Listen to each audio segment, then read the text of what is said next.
अस्सलाम वालेकुम। काजी साहब ने एक नौजवान को फांसी की सजा सुना दी। जब नौजवान को सूली पर लटकाया जाने लगा तब उससे उसकी आखिरी ख्वाहिश पूछी गई।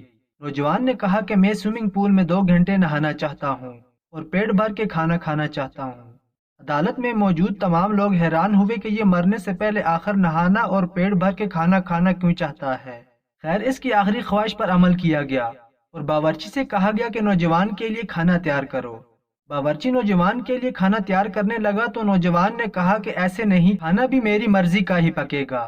नौजवान से जब उसकी मर्जी पूछी गई तो उसने कहा कि मैं मरने से पहले खिचड़ी खाना चाहता हूँ। काजी ने जब ये सुना तो हैरान हुआ और दिल ही दिल में सोचा कि इसके पीछे नौजवान की कोई न कोई चाल जरूर है। आखिर ये खिचड़ी खाने की जिद क्यों कर रहा है। काजी ने नौजवान से पूछा कि तुम सिर्फ खिचड़ी ही क्यों खाना चाहते हो, जबकि हमने तुम्हारे लिए बकरा ज़बह किया है। हमने सोचा मरते वक्त इसकी आखिरी ख्वाहिश पूरी की जाए और उसको आला खाना फराहम किया जाए, जबकि तुम हो कि खिचड़ी खाने पर ही तुले हो। नौजवान ने कहा कि इस खिचड़ी खाने में ही मेरी जान बच सकती है। काजी ने हैरानकुन लहजे में कहा कि ये तुम क्या कह रहे हो, खाने से जान बच जाने का क्या ताल्लुक है। नौजवान ने कहा कि काजी साहब, मैं बिल्कुल ठीक कह रहा हूँ, मुझे अपनी सफाई में कुछ कहने की इजाज़त दी जाए और खिचड़ी खाते वक्त ही मैं साबित करूँगा। बावर्ची ने मुजरिम के लिए खिचड़ी तैयार की और उसके बाद खिचड़ी खाते वक्त मुजरिम ने अपनी कहानी सुनाई। नौजवान ने बताया कि आज से कुछ अरसा पहले मैं अपने दूर के रिश्तेदारों के हाथ दावत पर गया था, जहां उन्होंने मेरे लिए बहुत से खाने तैयार किए। वहां उन्होंने मेरी खिदमत में खिचड़ी भी पेश की। जब मैंने खिचड़ी खाई तो मुझे बहुत अच्छी लगी और मैंने उनसे पूछा कि इस खाने को क्या कहते हैं, क्योंकि इससे पहले जिंदगी में मैंने खिचड़ी नहीं खाई थी। उन्होंने मुझे बताया कि इसे खिचड़ी कहते हैं।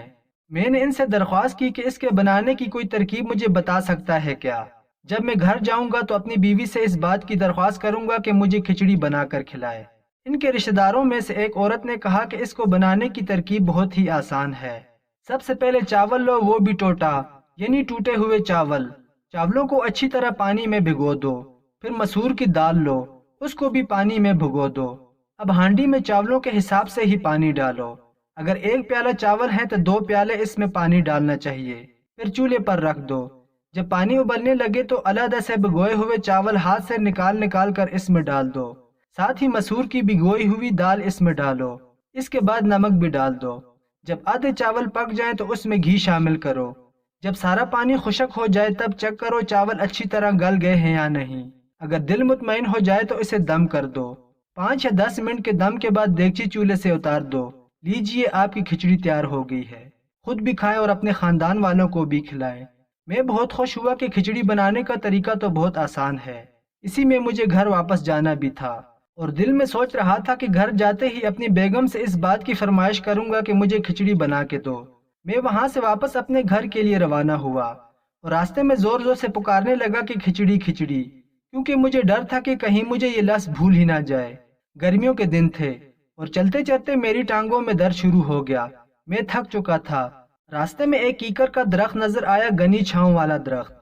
इसके नीचे आराम करने की गर्ज से मैंने बैठ गया, मगर ठंडी हवा चली तो मुझे कीकर के नीचे ही नींद आ गई। काफी देर बाद मैं नींद से बेदार हुआ तो सोचने लगा कि उस डिश का नाम क्या था। काफी देर सोचने के बाद मुझे याद आया कि वो तो खाचड़ी थी। मैं खिचड़ी का नाम भूल गया और अब उसे खाचड़ी कहने लगा। मैं अपना सफर दोबारा शुरू किया और जोर जोर से पुकारने लगा कि खाचड़ी खाचड़ी। आगे किसान अपनी जमीन में हल चला रहा था और बीज बोने के बाद वो चिड़िया उड़ा रहा था। मैं किसान के पास से गुजरा और खाचड़ी खाचड़ी कहने लगा तो उसने मुझे पकड़कर मारना शुरू किया। मैंने वजह पूछी तो कहने लगा, मैंने इतनी मेहनत की है, इसके बाद बीज बोया है, चिड़ियों को यहाँ से उड़ा रहा हूँ और तुम हो कि उन्हें वापस बुला रहे हो और उनको दावत दे रहे हो कि खेत से बीज खा लें। अब तुम खाचड़ी खाचड़ी मत कहना और यूं कहो कि उड़ चिड़ी उड़ चिड़ी। मैं उड़ चिड़ी कहता हुआ वहां से रवाना हुआ। थोड़ा आगे गया तो मैंने देखा कि एक किसान ने खेत में जाल बिछा रखा है और चिड़िया फंसाने के लिए बैठा है।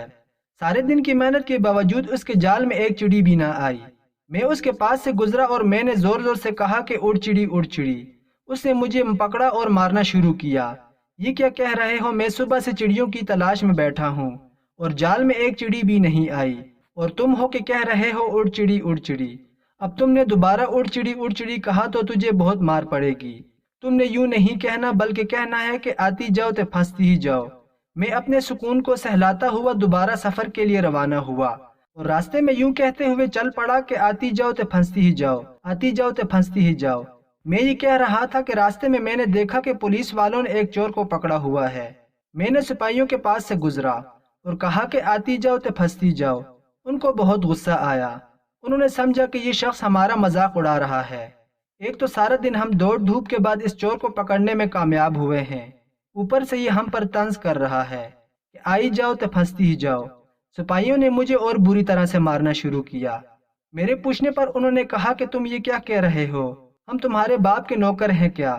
اب تم نے یہ فکرہ نہیں کہنا، بلکہ تم نے کہنا ہے کہ خدا یہ ویلا کسی تے بھی نہ لے آوے، یعنی خدا یہ وقت کسی پر بھی نہ لائے۔ میں خدا یہ وقت کسی پر بھی نہ لائے یہ کہتا ہوا دوبارہ اپنے سفر پر روانہ ہوا۔ میں اپنے راستے پر گامزن ہی تھا کہ میں نے دیکھا کہ راستے میں ایک بارات جا رہی ہے۔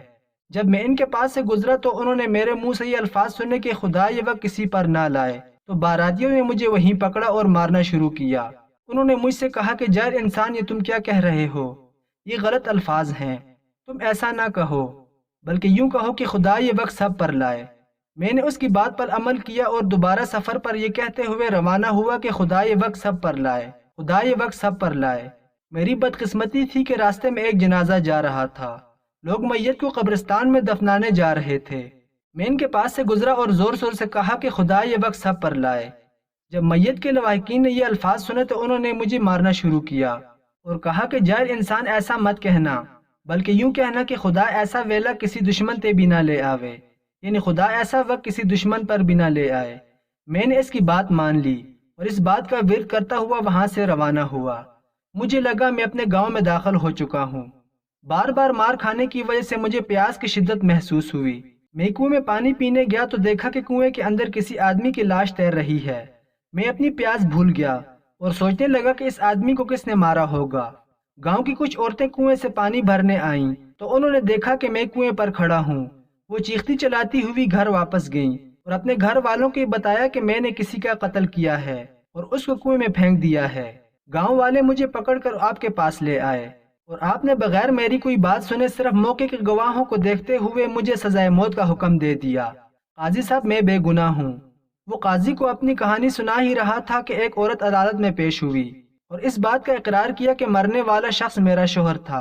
قاضی صاحب، میرے شوہر کو اس آدمی نے نہیں بلکہ میں نے خود اسے مارا ہے۔ میں نے اسے کنویں میں دھکا دے کر مار دیا تھا کیونکہ میں نے اسے غیر محرم عورتوں کے ساتھ زنا کرتے ہوئے دیکھا تھا۔ کافی عرصے سے میں اپنے شوہر کی شکایات دوسرے لوگوں کی زبان سے سن رہی تھی، لیکن مجھے اس پر یقین نہیں آ رہا تھا۔ مجھے لگ رہا تھا کہ لوگ ہمارا گھر خراب کرنا چاہتے ہیں، اس لیے مجھے میرے شوہر کے خلاف بدظن کرنا چاہتے ہیں۔ لیکن جب میں نے اپنی آنکھوں سے دیکھا تو مجھ سے یہ بات برداشت نہ ہو سکی اور میں نے اسے مار ڈالا۔ کنویں سے پانی پی رہا تھا تو میں نے اسے دھکا دے دیا تھا اور واپس گھر بھاگ گئی۔ عورت کے اقرار کے بعد قاضی نے اس نوجوان کو رہا کر دیا۔ مزید ایسی ویڈیوز کے لیے ہمارے چینل کو ضرور سبسکرائب کریں۔ شکریہ۔